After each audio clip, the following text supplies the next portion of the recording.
Hello বন্ধুরা, তোমরা সবাই কেমন আছো? আজকের দিনটা ছিল 15ই আগস্ট, স্বাধীনতা দিবস। আর স্বাধীনতা দিবস মানেই তো ফ্ল্যাগ হোস্টিং, তারপরে নিজেদের একটুখানি দেশের নিয়ে গান, তারপরে তোমার আবৃত্তি যে যেমন পারে সে সেরকম করতে পারে। কিন্তু আমাদের এখানে শুধু গানই করেছিল দুজন। তারপর একটু জনগণমন হয়েছিল, এসবই করেই আমরা পালন করেছিলাম। আর আমাদের ফ্ল্যাটের নিচেই যেহেতু স্বাধীনতা দিবস পালন করা হয়েছিল, তার জন্য আমার ছেলেকে দেখো আমার বাবার সাথে রেডি করে পাঠিয়ে দিয়েছিলাম নিচে। তারপরে আমি আর মাও কিন্তু চলে এসেছিলাম একটু পরেই। আর এদিকে দেখো নিচে কিন্তু ফ্ল্যাগ হোস্টিংয়ের জন্য ওই নিচেটা সাজানো হচ্ছে, ওই ওখানে পতাকাটা তোলা হবে তার নিচে। আর তারপরে আমিও চলে এসেছিলাম আর সেটা ভিডিও করে নিয়েছিলাম কিছুক্ষণ পরে। আর আমার ছেলেকে দেখো ও পতাকাটা কিন্তু কাউকে দিচ্ছিলও না, ছাড়ছিলও না। এসব দেখে যেন ভালোই লাগছিল। স্বাধীনতা দিবসের মানেটা ছোটো থেকে সে বুঝতে শিখছে, আস্তে আস্তে জানতে শিখছে। আরও ভালো করে তাকে আমরা জানাতে চাই, বোঝাতে চাই। সেই যেন বড় হয়ে স্বাধীনতার মানে কী সেটা যেন বুঝতে পারে, শিখতে পারে। আর দেখো এদিকে আমাদের পতাকা উত্তোলনও করা হচ্ছে। তারপরে কিন্তু অনেকক্ষণ আমরা নিচেই ছিলাম, আমাদের গান বাজনা আবৃত্তি যে যেমন পারে সে সেরকম করেছিল। তারপরে আমরা কিন্তু খুব আনন্দের সহিতই এটা পার করেছিলাম, জানো তো। আর এদিকে দেখো আমাদের ফ্ল্যাগ হোস্টিংয়ের অনুষ্ঠানটি কিন্তু শেষ হয়ে মুখেই চলে এসছে। তারপরে জনগণমন আমরা সবাই করেছিলাম, তারপর গানটা গেয়েছিলাম। তারপরে কিন্তু ফ্ল্যাগ হোস্টিংয়ের কাজ আমাদের সম্পন্ন হয়ে গেল। আর এদিকে দেখো সবাই আমরা নিচে এসেছিলাম, ফ্ল্যাটে যতজন থাকি সবাই নিচে এসেছিলো, সব মেয়েরা ছেলেরা সবাই ছিল। ও খুব কয়েকজন মানুষই হয়তো ছিল না, তার বাকি সবাই ছিলাম আমরা নিচে। আর এদিকে দেখো সবাই কাকু কত সুন্দর গান করছিল। সেই গানের ভিডিও হয়তো করা হয়নি, গানের ভিডিও করা হয়েছিল কিন্তু ভয়েসটা রেকর্ড করা হয়নি, ওই জন্য তোমাদের সাথে শেয়ার করতে পারলাম না, পরে কোনো ভিডিওতে শেয়ার করব।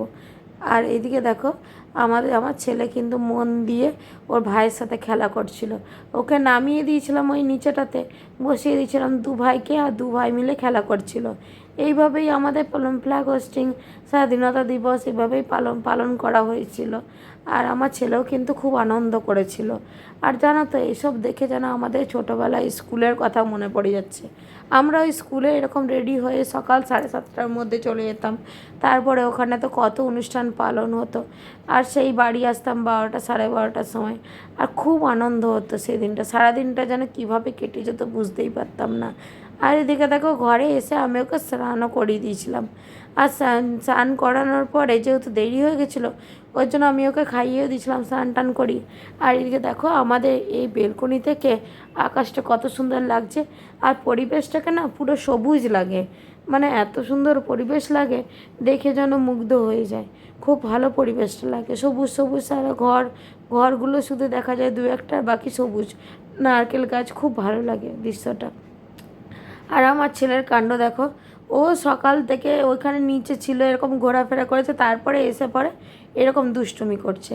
ওর সারা দিনের মধ্যে একবার ঝাঁটা না বার করলে ওর সারাদিন হয়তো খাওয়াটাই হজম হবে না, এরকম টাইপের ব্যাপার, জানো তো। এই দেখো মা যেরকম করে ঝুল ঝাড়ে সেরকম করেও ঝাড়তে চাইছে। এরকমই দুষ্টুমি করতেই থাকে সারাদিন বাড়িতে। আর ওকে নিয়ে আর নতুন করে কি বলবো। আর মা যেই ঘর মোছা মপটা নিয়ে মুছবে তখন ওরকম কেড়ে নেবে, দিয়ে এরকম ও কি থোড়ি মুছতে পারে, কিন্তু তাও এরকম করবে, জানো তো। ঝাঁটা নিয়েও এরকম করে মা যেভাবে ঝুল ঝাড়ে সেরকম করে দেখাচ্ছে। আর এদিকে আমি আমাদের ওর কাছ থেকে যখন কাটতে চাইছি তখন কিছুতেই দিচ্ছিল না। তারপরে ওকে খাইয়ে দিয়েছিলাম আর আমরাও খেতে বসে পড়েছিলাম। এদিকে ভাত, লাউ পোস্ত, পটলের তরকারি, করলা আলু ভাজা, শাক ভাজা আর ডালই হয়েছিল। এই মেনুগুলোই যেন অমৃত, জানো তো। এই সুন্দর মেনু হয়েছিল আজকে, আর এত মেনু ছিল যেন কোনটা দিয়ে আগে খাবো বুঝতেই পারছিলাম না। আজকে 5 পদের রান্না হয়েছিল। আর এদিকে দেখো আমার ছেলের বিকালবেলায় কাণ্ড, ও কেমন বসে বসে এরকম করে খেলনা থাকে সেটার মধ্যে বসে বসে এরকম করে খেলবে। আজকে আর ভিডিওটা বেশি ক্যাপচার করা হয়নি, তার জন্য ভিডিওটা বেশি বড়ও করলাম না। আমার ভিডিওটা তাহলে এই পর্যন্তই শেষ করলাম। আমার ভিডিও তোমাদের কেমন লাগলো তোমরা কিন্তু জানিও। আর যারা পেজটাকে এখনও ফলো করেনি তারা ফলো করে দিও। টাটা সবাইকে, সবাই ভালো থেকো, সুস্থ।